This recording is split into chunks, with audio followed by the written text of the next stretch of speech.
everyone, welcome to the African Diaspora News channel. I'm your host, Rae Kembabazi from Kampala, Uganda.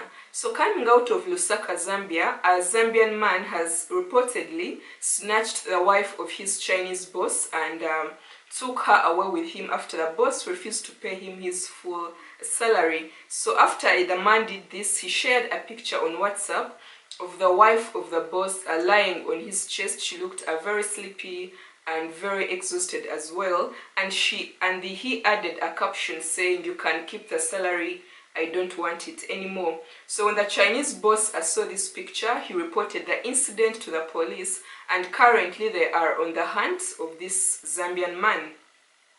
So a little bit about a Chinese in Zambia. According to the UN report in 2019, there are over 80,000 Chinese people living in Zambia.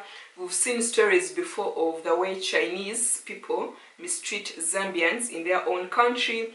Previously, or the past few months, we saw scenarios where Chinese restaurants in Zambia or even Chinese barbershops in Zambia wouldn't allow the Zambians to enter them. They were discriminating against them in their own country. They displayed prices in Chinese. They wouldn't let the locals enter those restaurants in their own country. So it makes you wonder, why are such things still happening in 2020? When I saw this story, my first thought was, what came to my mind, it just reminds me of the colonial days when Africans had to fight against foreigners mistreating them in their own country. So that same thing is still happening. This is a Zambian man fighting against a Chinese, because by the time he did this, it means he is very grieved, he is very hurt, and he has reasons, meaning he has reasons why he's doing this, And this is just a story, and there are very, very many of them out there which are like this. So it makes you question, have Africans learnt anything from the colonial days? Why would this still be happening? My personal opinion would be for two reasons. One, it comes back to our leaders. If the leaders don't protect their people, then the people are going to become helpless. We have all these very many Chinese companies employing very many locals. In Uganda as well, we do have very many of them. We also have seen many scenarios where the Chinese come here and abuse the locals, the employees, in their own country, assault them, abuse them, slap them, spit on them. Things that are very unimaginable, but they are still happening. So it makes you wonder. Secondly, I would blame this a lot on the education system as well. I must say, I'll take an example like Uganda. The education system is still colonized. The way they educate us in school, the kind of history they teach us foreign history. For example, in Uganda, they'll teach you about Netherlands, they'll teach you about China, they'll teach you about Canada, they'll teach you about New York City, they'll teach you about Belgium, they'll teach you about Switzerland. So there is a lot of irrelevance, that is taught in these schools. Instead of teaching topics that empower us as Africans, that show us the good side of our history, they teach us a lot of irrelevance. They don't teach us a lot about who we are as an individual. So when a child is growing up, they will teach you that, someone came from Britain and discovered Lake Victoria, someone came from Britain and discovered River Nile, someone came from Britain and discovered Queen Elizabeth National Park. So it makes you wonder, do they even understand these issues, or are they still blind to the fact that our system is still colonized and they are not doing anything about it? I mean, those are just my personal opinions, really.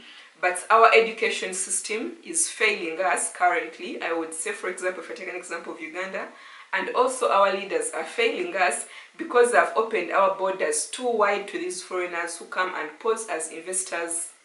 And when they are in a position of giving jobs to the local people are desperate for jobs. They already look at us with hate, at least majority of them, maybe not all of them. They already look at us as inferior to them, so they find reason to look at us as a low class of people. Everyone can do their part, and talk about it and try to fight against it on an individual level and do what you can.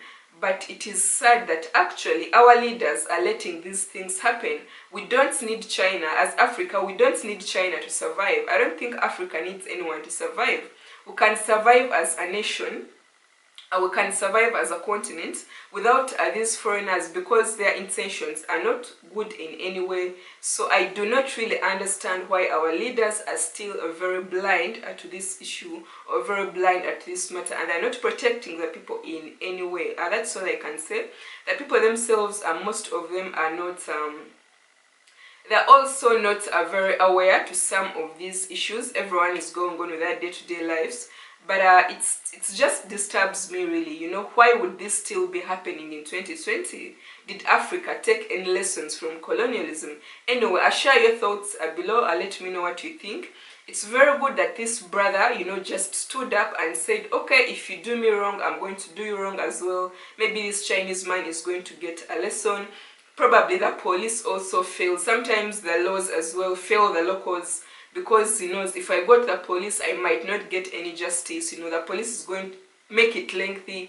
So I'm hurt, I'm grieved. Let me show this Chinese that if you play with me, I'll also teach you. So I like that this brother stood up for himself and did what he did to teach a lesson. We've also read other stories out of Zambia where actually locals or even employees have had to murder some Chinese bosses because of the grievances, you know, between employees and the factories that employ them and their employers.